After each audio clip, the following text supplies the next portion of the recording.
Let me ask you a question. Have you ever been to Boston, Massachusetts? If so, did you walk the Freedom Trail? If not, if no, you've never been, if you do get a chance to go, there's a really neat trail called the Freedom Trail, and you can walk it. It's a red line you can follow, and it takes you to all these very famous sites. Bunker Hill, it's funny, we always hear that. I thought it was like big time rock. It's just like a high area.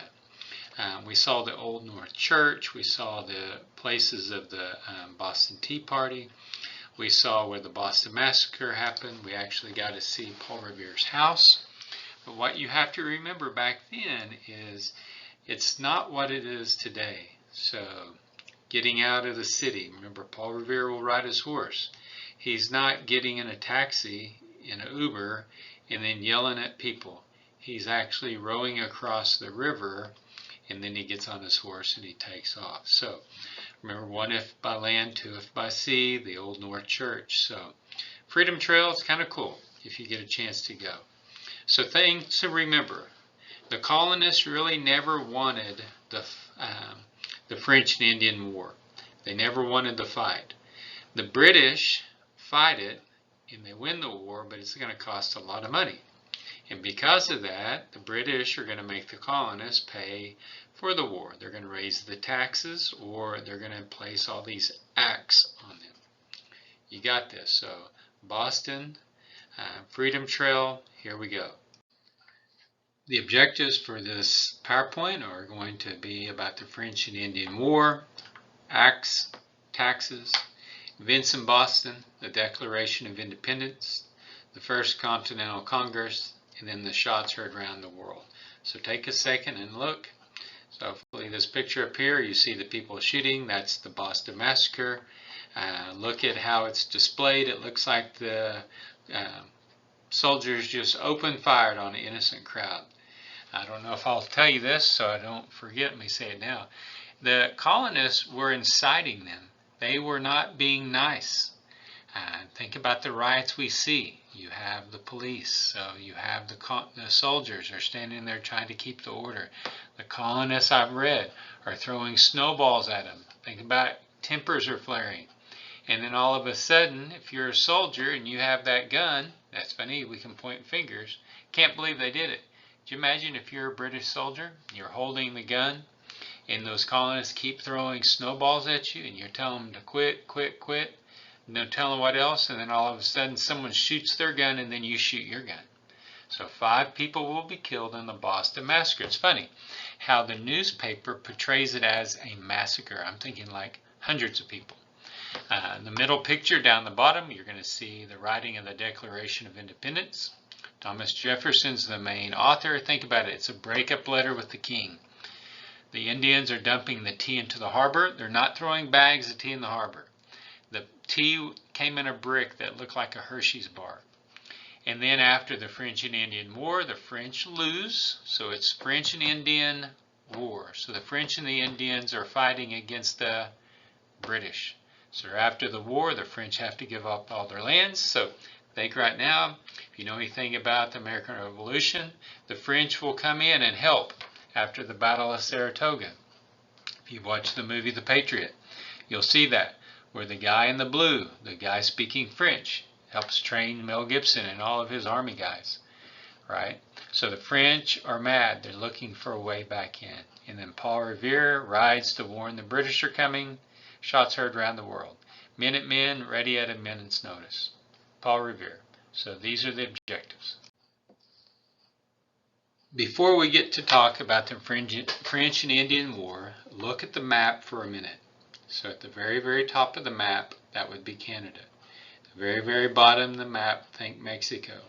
So whenever the Europeans came to the New World to settle the land, think about Canada, think about Mexico. The native language of Mexico is Spanish. The native language of Canada is French. So why is it French in Canada and Spanish in Mexico? Well, the French came into Canada, became fur traders, formed close relationships with the Indians, so they're going to leave their language. The Spanish came in through Mexico and left their language Spanish. So Spain came in through Mexico, left Spanish. French came in through Canada, left French. All right, there we go. You probably already knew that. Just thought I should throw it in there. There's your freebie for the day. So French and Indian War, this is, you have two sides. You have the French and the Indians against the British. The British win, the French and Indians lose. So you're struggling, this imperial struggle. So everybody wants the continent. Who's going to win? The British. So the French would ally with the Indians, the British win, and then after the Treaty of Paris, when the war ends, the French have to give up all their lands. But remember, the French will come back when we talk about the American Revolution. We'll talk about them again. And guess what? The French really aren't out yet. If you know anything about the Louisiana Purchase, Napoleon, the guy that always has his hand in his shirt, is going to go behind Thomas Jefferson's back. So it's not like they're going to leave, all right? But the outcome, the French have to give up all their land. So check out the video, Help from France. So check that out. It's French and Indian War, 70 Years' War, same thing. The British win, the French and Indians lose. This war costs a lot of money, so the British will expect the colonists to pay for the war. The colonists never wanted the war, so they'll increase the taxes on things. And we're going to learn about that in a minute. So here's our minute. So this is what we're going to learn about. Acts, taxes, they mean the same thing. I'm not going to expect you to read that on the left. It's kind of hard to read in the old English font. Alright, you can if you want to. Just a cool looking picture. So what are these acts and taxes? So you've probably heard of these. Sugar Act, Stamp Act, Tea Act, Coercive and Tolerable Acts, Townshend Duties. All of these are things to help to pay off the war debt. So look at the top. It says the British Crown, which would be the king, borrowed heavily from the British and Dutch bankers to bankroll the war. So they need to get money for the war. Right? So they've doubled their debt. So the king argued that since the French and Indian War benefited the colonists by securing the borders, now this should be in bold, but it's not, they should contribute to paying down the war debt. So the king expects the colonists, thinking the colonists wanted this, secured their borders, so let's make them pay. So if you drank tea and you put sugar in your tea, you would have to pay a tax on that sugar. Paper goods would have a stamp placed on them. All right, if you want to get married, you want to get a divorce, maybe there's a will, anything made of paper. Tea, we're all British, we have to drink our tea. Think about intolerable would be hard. Coercive would be hard, something to force you to do it. Duties, they're going to do certain things after the colonists act a certain way. Think about, they were all rebels, all right? So they were going against the king. And start right here and understand, this is where the American Revolution starts to begin. Because the king is going to make the people mad. So if I want you guys to do something against me, if I make you mad, you're going to rally together. So I'm going to unite you. So in a way, the king is uniting them. What if the king would have been like, hey, forget the debt. We may still have a king to this day. Just thought of that. All right, coercive acts are just acts and taxes, same thing. There's our famous pirate, Captain Jack Sparrow. So I think there's going to tell you more about the Sugar Act, more about the Stamp Act. Be sure to read this to understand it. Think about Captain Jack Sparrow loves rum, right? You need molasses to make his rum. What would have a stamp placed on them? Anything made of paper, newspapers, legal documents, playing cards. The stamps were documents to show that the thing has been paid for. This is always fun. Whenever I go to Lubbock, if I go to Market Street or Market Square and we eat and we go through the little buffet line, when we're checking out, the lady or the cashier, gentleman there, as soon as we pay for it, they take a little red piece of tape and put it on our container. That's kind of like to show that I paid for it. So next time I add a joke and say, hey, are you putting a stamp on that? This is like the British. All right, a little bit of fun. Remember our talk about the Freedom Trail. Talked about going to see the place for the Boston Massacre, Boston Tea Party, all those type of things. So when we talk about the Tea Act and the Tea Party, here's the background to that. So on May 10th, 1773, the Tea Act is going to be passed by Parliament. It's going to grant the British East India Tea Company a monopoly on tea sales in the American colony. All right, a bunch of words. So if we are all, let's pretend every single one of us in here have a tea company and we're selling our tea. Remember, there's going to be a tea act, a tea tax that everybody's going to have to pay. But if this company is owned by the British government, they're not going to have to pay the same tax as us. I don't know if they had to pay none or a little bit, but the thing is, they won't have to pay as much to sell their tea, so they're going to make more. So these guys called Sons of Liberty, if you look on the right side, what was the Tea Party? There's a group of guys called the Sons of Liberty on the night of December 16th. They're going to dress up as Mohawk Indians, board 3 ships, and throw over 92,000 pounds of tea into the harbor. Here's a fun fact. These are not tea bags. All right. Look at the bottom picture. It looks like a Hershey bar. It came in a block. It said that's enough to fill 18.5 million tea bags. Estimated value of around $1 million. So if you were the king, would you be like, oh, they're just having fun? Well, you lost $1 million. You're going to have to do something about it. So they're going to pass something called Intolerable Acts, which we'll talk about in a little bit. If you look, there's something more about the Boston Tea Party, a video you can watch. When we were there, we passed, you could go, okay, passed. We passed on being the tourist that would go pay money to throw those boxes in the water. I think it was like, say, 20 bucks. I think it was more than that. There were 5 people in my family. I'm not going to go pay $100 plus tax to just have fun. All right, we saved our money. Anyway, the Tea Act, the Tea Party, the monopoly on the tea, they threw the tea in the harbor. So now you need to know the British is going to shut down the harbor. So now we've had the tea thrown into the harbor. We had our fun, the Boston Tea Party. Now look what the British government's going to do. There's something called intolerable or coercive acts. Same thing.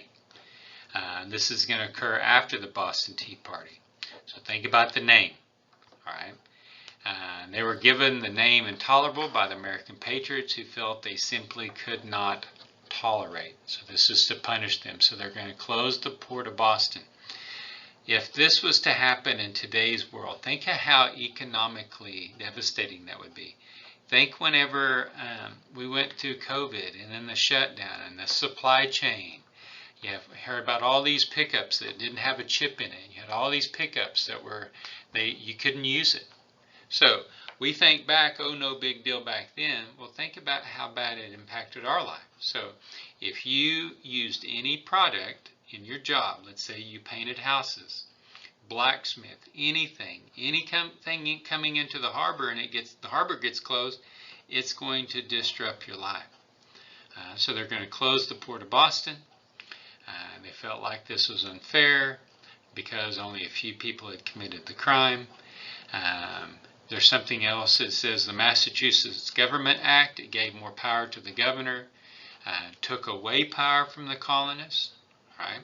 Maybe you've heard the term no taxation without representation.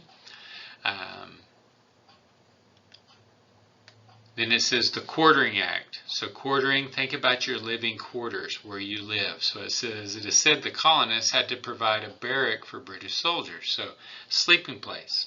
In this case, barracks weren't available, the soldiers could be housed in other buildings such as barns, hotels, and homes. So real life, have you ever heard of the Third Amendment? We're going to do a project over that in this class.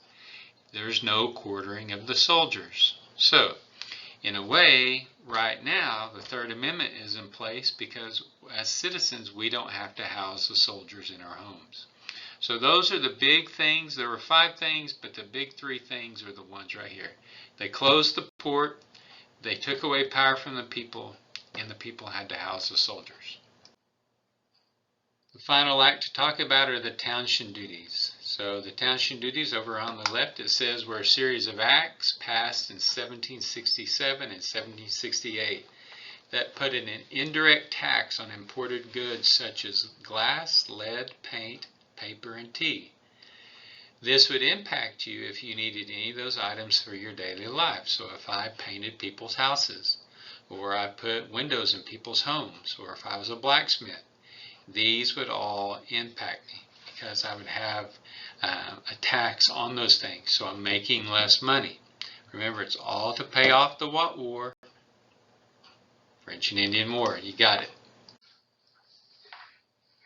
The Boston Massacre is one of my favorite ones to talk about. We have a couple of things on the screen. You see a primary source, which is the woodcut, I think maybe is what they call it, or the little pamphlet you see at the bottom. So this would be in a newspaper. Funny how we hear about fake news in today's world. We can't believe it if it's on the internet. Well, back then, the British, this isn't really what happened. 5 people were killed. All right. Think about what they said, a massacre. In the way they portray it, it looks like the British just opened fire on the crowd. Well, I think we've talked about this earlier. The crowd wasn't being very nice. All right. So think about if I live out in the country, I don't know anything about this. Somebody goes to town, gets a newspaper and brings it back. If I can read it, I can read it. If I can't read it, someone tells me about it. And then we get mad and we give it to the next person and they get mad. Do you see how this is going to fan the flame of the revolution? Also, I don't know if I've talked about this, taverns is going to be a place where the revolutionary talks begin. So let's say we're all farm kids. We live out in the country. We don't know anything. We go to town with Dad. We're hungry. We want to go eat. He takes us to the tavern. That's just not a place to get drunk. It's a place we can go eat. And then if Dad can read, he reads the newspapers. Or if he can't, he takes the newspaper. When we go home, we give it to Mom. She reads it, tells us what happened. We get mad. We pass it to our neighbors. So now, look what's happening. Because of these acts, the colonies are uniting. I've not read this anywhere. I'm just making some assumptions, some generalizations of what I've learned and how it comes together. 5 people were killed. Funny, the Boston Massacre. So if you look in the newspaper and then look right here, it's the same building. I've actually been to this site. It's on the Freedom Trail. When we were there, there was a homeless person sitting on the wall. And I want to say, sir, do you mind moving over just a little bit so my family and I can take a cool selfie? Guess what? I didn't.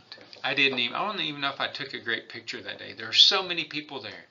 If you're standing where this little medallion is on the ground, there's a super busy street right here. I'm sure the people of Boston are sick of people like me. Like, dude, get out of the way. He's ready to go home. All right, so here's a video to watch about the Boston Massacre. 5 people, but the bigger thing is how was it published in the newspaper? Think about the impact of the newspaper. Let me speed up here. So First Continental Congress. So what we're going to do, we're going to reject the plan for British authority. We're going to send a set of grievances to the king. We're asking him, hey, repeal some of these taxes. Let up, let up, let up. We're going to make some military preparations because we know there's going to be a war. We're going to cut all trade with England. We're going to meet again. So if you were the king and the colonists owed you tons of money, and now they're going to be telling you, hey, please stop doing this. All right? Hey, and by the way, we're not going to be under your rule ever again. If you're the king, you're like, watch out, here I come. So that's why the colonists have to start preparing for war. One of the biggest documents to understand is the Declaration of Independence. So this is going to be our Declaration of Independence. Now, we're not free. We have to fight the war, but we're declaring our freedom. So the main author, to remember, is Thomas Jefferson. He sends the Declaration to the king. If you think about it, it's a breakup letter. 56 men signed it, and they knew they would be killed if they were captured. They were committing an act of treason. One of the biggest parts out of this, you've probably heard before, is this section right down here at the bottom. We hold these truths to be self-evident, that all men are created equal, that they are endowed by their Creator with certain unalienable rights, that among these are life, liberty, and the pursuit of happiness. So your unalienable rights are those last three words in bold print: life, liberty, pursuit of happiness. An unalienable right is something that can't be taken from you. All right? Life, liberty. So they can't take your life, they can't take your freedom, and they can't keep you from doing what you want to do. It's kind of neat. If you've watched National Treasure, there's not a code on the back.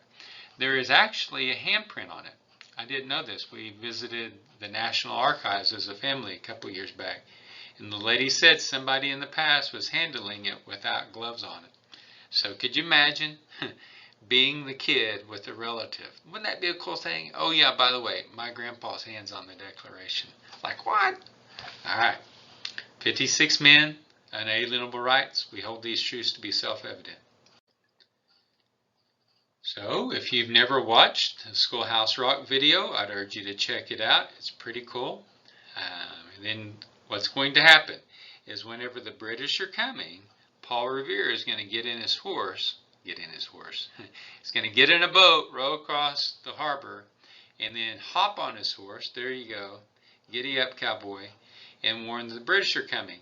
And what they'll do, they had a code. If the British were coming by land, one if by land, they would put two lights. One if by land, they'd put one light. If they were coming by sea, two lights. One if by land, two if by sea. So he got in his boat, rode across, hopped on his horse, and told his fellow patriots the British are coming. So there's a great poem by Henry Wadsworth Longfellow. Maybe you've read it in high school. Maybe you're into literature. The Midnight Ride of Paul Revere. I would urge you to take a little bit of time, go check it out and read it.